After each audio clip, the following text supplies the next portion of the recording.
Lucky Bhaskar பட இயக்குனர் வெங்கி அட்டலூரியுடன் சூர்யா கைகோர்க்கிறார். தமிழ் சினிமாவில் முன்னணி நடிகராக வலம் பெறுபவர் சூர்யா. இவரது நடிப்பில் கடைசியாக வெளிவந்த காங்குவா தோல்வி படமாக அமைந்த நிலையில் சூர்யாவின் அடுத்த படமான ரெட்ரோ மீது அனைவரின் கவனமும் உள்ளது. கார்த்திக் சுப்ராஜ் இயக்கியுள்ள இப்படத்தில் பூஜா ஹெக்டே கதாநாயகமாக நடித்துள்ளார். இப்படம் வருகின்ற 1ஆம் தேதி தமிழ், தெலுங்கு உள்ளிட்ட மொழிகளில் வெளியாக உள்ளது. இந்நிலையில் ரெட்ரோ படத்தின் ப்ரீ ரிலீஸ் நிகழ்ச்சி நேற்று ஐதராபாத்தில் நடைபெற்றது. இதில் சிறப்பு விருந்தினராக விஜய் தேவகோண்டா கலந்து கொண்டார்.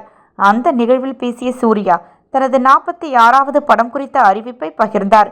அதன்படி லக்கி பாஸ்கர் பட இயக்குனர் வெங்கி அட்டலூருடன் கைகோர்க்க உள்ளதாகவும் அப்படத்தை சித்தா என்டர்பிரைசஸ் தயாரிக்க உள்ளதாகவும் கூறினார்.